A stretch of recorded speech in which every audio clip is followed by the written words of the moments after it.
अभी जो next question है ये है हमारा नंबर सिस्टम से। इसमें क्या कह रहा है, when 2-digit number is reversed and added to the original number the result is divisible by 13 and how many such numbers are possible. ठीक है, तो यानी कि पहले हम एक ओरिजिनल नंबर लेते हैं। ठीक है, हम ऐड करते हैं जो हमारा ओरिजिनल नंबर है,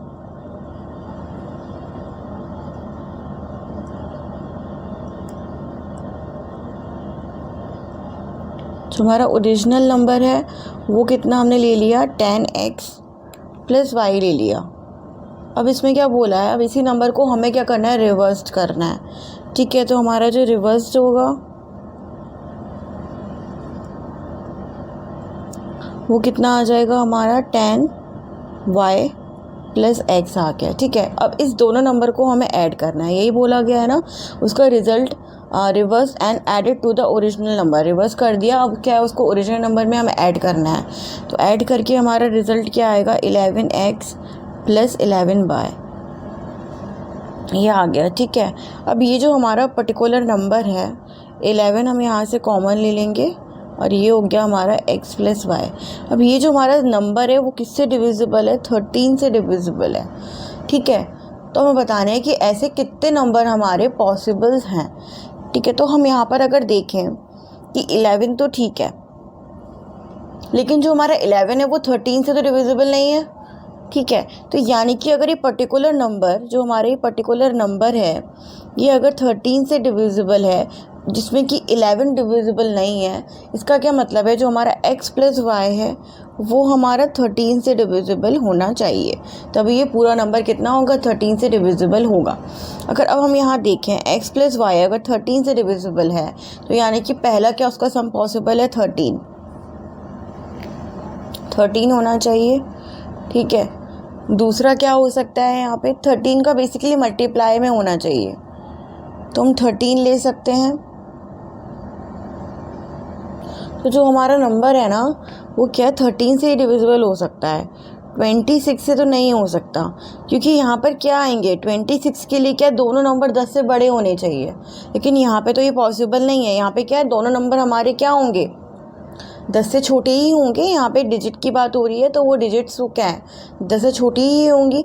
ठीक है, तो यहाँ पे 26 तो पॉसिबल नहीं है, x + y सिर्फ 13 पॉसिबल है। अब हम यहाँ पे देख लेते हैं कि हमारे पेयर्स कौन कौन से बनेंगे। ठीक है, अगर हम पेयर्स की बात करें तो जो हमारे x + y के पेयर्स बनेंगे, एक तो हो जाएगा 9 और 4 हो जाएगा, एक ये हमारा पेयर हो जाएगा क्योंकि 9 + 4 कितना होता है, 13।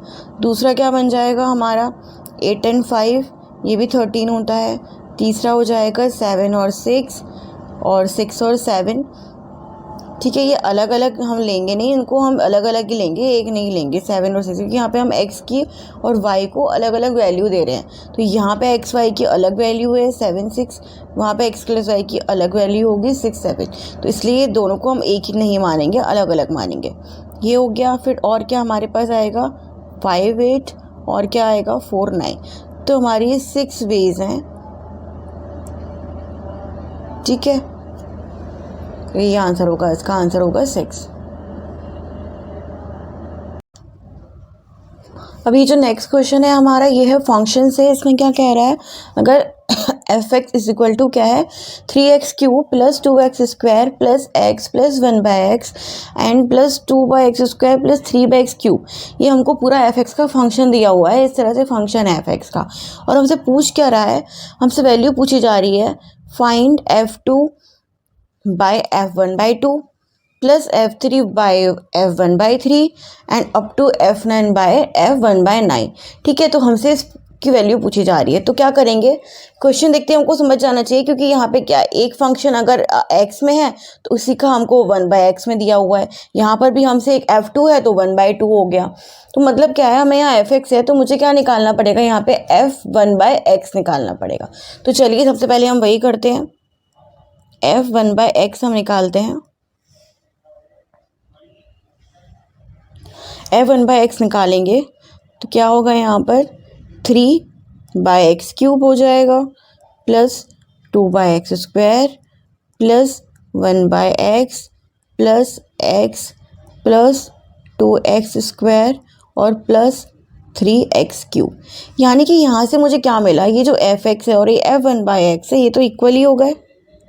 यहाँ से मैं कह सकती हूँ कि जो मेरा f(x) का फंक्शन है और f1/x का फंक्शन है वो क्या है, इक्वल है। ठीक है, तो इसका क्या मतलब है, यहाँ पर जो मेरी f2 की वैल्यू होगी और f1/2 की वैल्यू होगी वो भी क्या होगी, सेम होगी। तो यहाँ से मैं इजीली बोल सकती हूँ कि जो मेरी f2 की वैल्यू होगी और मेरी f1/2 की वैल्यू होगी वो भी क्या होगी, इक्वल होगी। तो यहाँ से हम क्या कह सकते हैं कि जो हमारा ये जो f2/f1/2 है ये कैंसिल हो जाएगा क्योंकि वैल्यू सेम है और आंसर आ जाएगा 1। ऐसे ही हमें हर टर्म का जो आंसर आगे मिलेगा वो मिलेगा 1। तो 1 + 1 करते करते कितना हमको 1 मिलेंगे, यहाँ पे हमको कितने 1 मिलेंगे, अप टू 8 तक आएंगे। तो 1 + 1 अप टू 8 कितना हो जाएगा, इसका फाइनल आंसर 8। ये जो हमारा क्वेश्चन है ये है हमारा अर्थमेटिक से। पर ये क्वेश्चन करने से पहले हम ये देखेंगे कि जो हमारे अर्थमेटिक प्रोग्रेशन में जो first term, second term, third term होता है उसको हम कैसे लिखते हैं। ठीक है, तो हम देखते हैं कि जैसे कि हमारा फर्स्ट टर्म होता है तो उसको हम ले लेते हैं a। अब जो सेकंड टर्म होता है वो हमारा कॉमन डिफरेंस d के साथ ऐड होता जाता है, यानी कि हमारा फर्स्ट टर्म ये हो गया। सेकंड टर्म में जो हमारा कॉमन डिफरेंस होता है अर्थमेटिक का वो ऐड हो जाता है। फिर थर्ड टर्म में क्या होगा, एक और d ऐड हो जाएगा यहाँ पर, तो कितना आ जाएगा a + 2d। तो फोर्थ टर्म में क्या होगा, एक और यहाँ पे प्लस d ऐड होगा, तो यहाँ पे क्या होगा a + 3d। तो यहाँ से आप समझ रहे हैं जो भी टर्म होता है उससे एक d कम होता है। ठीक है, इस तरीके से हम रिप्रेजेंट करते हैं इसको। अब इस क्वेश्चन की अगर हम बात करें तो यहाँ पे क्या करना है, हमें seventh term of an arithmetic, तो सेवेंथ टर्म पहले होगा क्या, उसको हम लिखेंगे a + 6d। ठीक है, तो यहाँ पे क्या है, seventh term of an arithmetic progression with common difference equal to the product of 17th term. तो product of 17th term, third and 17th term, तो थर्ड को कैसे लिखेंगे, a + 2d। इनका प्रोडक्ट के इक्वल है, तो हमें रेशियो बताना है फर्स्ट टर्म और कॉमन डिफरेंस का। तो यहाँ पर क्या करना है हमको, स्क्वायर है ना, तो यहाँ पे हम स्क्वायर लेंगे, if the square of the seventh term. ठीक है, तो स्क्वायर ले लिया। अब इसको स्क्वायर को जब हम होल ओपन करेंगे, a² प्लस कितना होता है, b² प्लस कितना होता है 2ab, ये हो गया। अब यहाँ पे क्या है, इसको हमें मल्टीप्लाई करना होगा, तो a², पहले a को दोनों में मल्टीप्लाई करते हैं, तो a² + 2ad, इसका मल्टीप्लाई करेंगे 16 का, तो 16ad एंड प्लस 16 2 = 32 d², ये हो गया। यहाँ से a से ये कैंसिल हो गया। ठीक है, और यहाँ पर क्या बचा, 36d² इज प्लस में 12ad एंड ये इज इक्वल टू है 2ad + 16ad कितना हो जाएगा, 18ad एंड प्लस में है 32d², ये हो गया यहाँ पर। अब क्या करेंगे,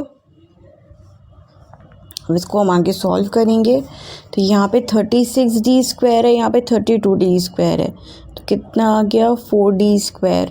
और जब 12ad वहाँ जाएगा तो कितना बचेगा, यहाँ पे 6ad राइट। हाँ, तो ये d से एक d कैंसिल हो जाएगा, तो 4d इज इक्वल टू कितना होगा, 6a, 2 से ये कैंसिल हो जाएगा, तो a/d को यहाँ ले जाएंगे नीचे, तो a/d कितना हो जाएगा, 3/2।